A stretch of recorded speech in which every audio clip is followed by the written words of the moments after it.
Go over to the review questions, please. Okay.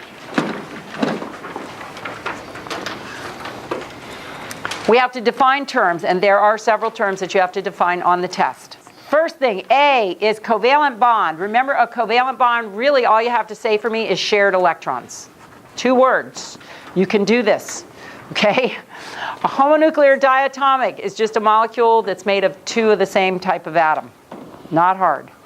Covalent compound is a compound that is made up of covalent bonds, or you could once again say a compound that's made by sharing electrons. That's not hard. Atomic radius, the distance from the nucleus to the valence electrons. Okay, distance from, actually they want you to say the center of the nucleus to the valence electrons. But if you say to me that it's from the nucleus to the valence electrons, I'll be okay because we're talking about an atom here. How big can it be? Right? Anyway. Okay, electronegativity. That's telling you how strongly an atom attracts electrons. Okay. And it is only in a covalent bond, but we're talking about covalent bonds here. So electronegativity is how strongly an atom attracts electrons. Polar covalent bond is unequally shared electrons. That's all you have to say. 3 words.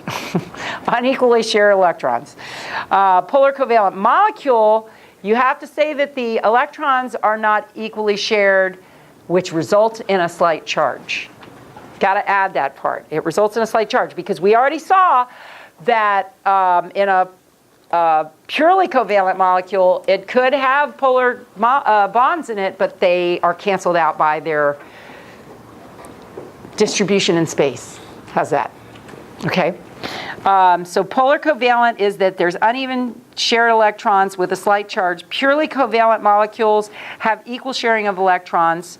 And a purely covalent molecule is where there is a distribution resulting in no charge. So, you know, you have the distribution of the electrons so that there's no charge. Okay. We're supposed to list the 7 homonuclear diatomics. And it says there you need to have them memorized. Remember, they're H, N, so it's H2, N2, O2. And then you go to group 7 and you look at it and you go F2, Cl2, Br2, I2. That's it. Okay? HNO in the top of group 7. Remember, there's 7 of them. Well, it tells you right there there's 7 of them. So if you remember HNO and then start hitting group 7, you'll be fine, right? All right, then we're supposed to draw the Lewis structures for the following molecules. And so hopefully you guys can do these. F2 is in group 7, so you're going to go 1, 2, 3, 4, 5, 6, 7. I'm going to put the other one here. 1, 2, 3, 4, 5, 6, 7. You connect the dots with this one, and you're done. That's the Lewis structure. Remember, everybody has to have 4 pairs around them. OCl. So you put the one that has the most unpaired electrons in the center, which in this case is going to be oxygen. Cl is 1, 2, 3, 4, 5, 6, 7. Cl, 1, 2, 3, 4, 5, 6, 7. You connect the dots on these 2. You're done. NHI2. So N is 5. H is 1. I2, they're going to have to sit in here, aren't they? And they have 7. So there's the Lewis structure for that one. Once again, they can be altered in space. S2, pretty easy. 1, 2, 3, 4, 5, 6. 1, 2, 3, 4, 5, 6. Connect the dots, so you end up with, doesn't matter where you put these unpaired electrons. They can be here and here, here and here. It doesn't matter, just make sure you have the right number so that each of them has 4 around them, unless it's a hydrogen, and then you're going to have 2, right? To have the ideal electron configuration. Can everybody see with me working on this board? Here, I'll get closer to the center. How's that? Okay. Let's see. CSI2.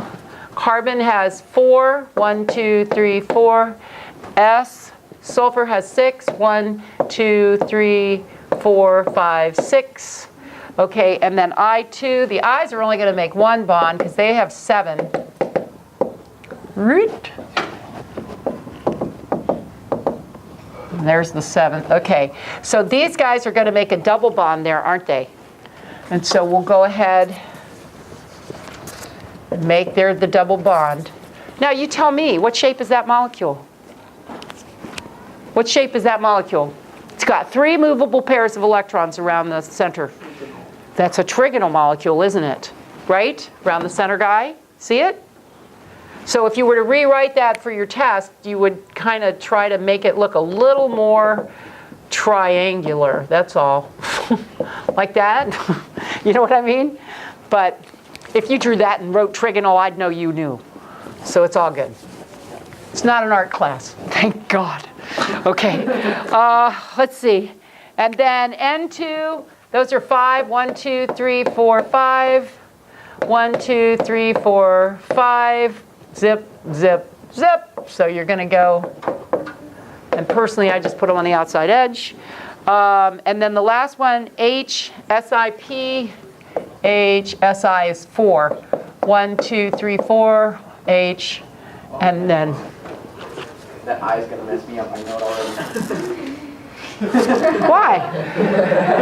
Why? Connecting a dot now. P, oh no, leave it off, okay? P, phosphorus, I just figured out what you were saying, 5.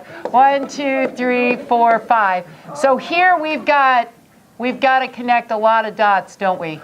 Okay, so here we have H, SI, I won't put the dot on it. 1, 2, 3, P. And this one has this. Now, when you get finished, make sure you count them. This has 4, this has 4, this has 1. Make sure you count them. Make sure they're right. Don't just leave it and then not look at it, okay? All right, the next one. It says, name the following molecules. So the first one is sulfur dioxide. The second one, phosphorus trihydride. Once again, it's not a spelling test, so just put the "ide" on the back end somewhere, okay? C is ionic, so don't let it mess you up. So that one is potassium oxide. Don't put dipotassium oxide. That is wrong. You will miss it. So put potassium oxide. Okay, D is diphosphorus pentoxide, and if you end up with an A and an O there, don't worry about it. He even said it was okay. And E is dinitrogen trioxide. Which of the following atoms is the largest? And so you're going to look on your chart, and you're going to see who has the closest down here or on this side, and in that case it is cesium, CS. The next one is which is the most electronegative, and you're going to look for the farthest right and the highest up, and in this case it's going to be oxygen. Which of the following molecules will have purely covalent bond in it? And the only one there that's listed that could is I2 because it's the same guy on both ends. And you're looking for a purely covalent bond. See, even though CH4 is a purely covalent molecule, it doesn't have a purely covalent bond because the F is more electronegative than the C, right? Number 8, is it possible for a molecule to be composed of polar covalent bonds and still be a purely covalent molecule? Yes, if they cancel one another out. If they're arranged in such a way that they cancel one another out, yes. Number 9, he didn't ask that though, he just asked you a yes or no answer, okay? Number 9, which kind of molecule, ionic, polar covalent, or purely covalent, has charges that are free to move around? That's ionic. I didn't see that in the text anywhere. Did you? No. No. I looked everywhere and couldn't find that in the text. They expect you to know it. I don't. But you could do deductive reasoning, I guess, and come up with it. Anyway, so now you know. Hey, now you know, right? Okay. Number 10. Which kind of molecule, and it lists those 3, has charges that are weaker than the charges on a proton or an electron?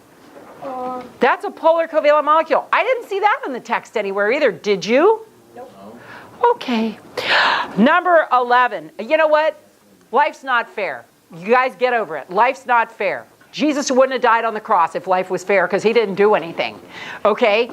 So don't expect life to be fair, but I will be fair as much as I possibly can. because I hate not fair. Okay, so you guys can call me to that. You can hold me to it. I will always try to be fair. I did not see either of those in the text. So, because I looked. Number 11. I got to say this, though. Jay Wiles thinks you're supposed to deduct things from what he said. I don't. He's a PhD in chemistry. I read that and go, where'd you get that? So, okay, just so you know. All right, number 11. Determine the shape and draw a stick figure for the following molecules. Now, the first one is real obvious. What shape is that? I don't even have to draw that for you. What shape is that? Tetrahedron, that's right. The second one is a bent molecule because it's going to end up being S with the 2 hydrogens, just like water, right? The third one, now that one is actually this. Okay? All right. So that's a linear molecule. The D, what shape is D got to be? Just looking at it. PF3, what shape's that got to be? Pyramidal, that's right.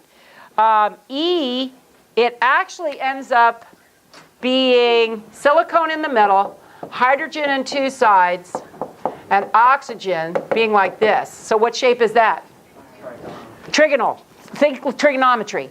You've heard of trigonometry before, right? Trigonal. Okay? And then the last one, what shape has that got to be? It's linear. It's got to be linear. Now it says to go back and indicate which ones are polar covalent or purely covalent. That first one, is it polar covalent or purely covalent? That's purely covalent because it's a tetrahedron and it's pulling evenly on all of the outside edges. What about B? That one's a bent molecule. Is it purely or polar? Polar. What about C, which is right there? It's a linear with the same guy on the outside edges. Is that purely or is it polar? Purely. D is a pyramidal molecule. Is it purely or polar? Polar. How about E, which is right there, the trigonal? Is that purely or polar? Polar. And then how about F? It's linear, but look at it. It's HBr. Is that purely or polar? Polar. Okay, 12. For each of the molecules, we did that. Number 13, indicate whether or not it's likely to dissolve in water. So the first one we said was purely. Is it going to dissolve in water? Come on, yes or no? No. How about B? It's bent. Is it going to dissolve in water? Yes. How about C? We said it was purely. Is it going to dissolve in water? No. How about D? It's a pyramidal. Is it going to dissolve in water? Definitely. How about E? It's trigonal. Will it dissolve in water? Yes. And how about F? It's linear. But it's purely, it's polar, I'm sorry, so it will dissolve in water. Good. Okay, fill in the blank. The active ingredient in soap is a long molecule with one end that's ionic and the other one that is, you could have said polar, non-polar covalent, or you could have said purely covalent, either way.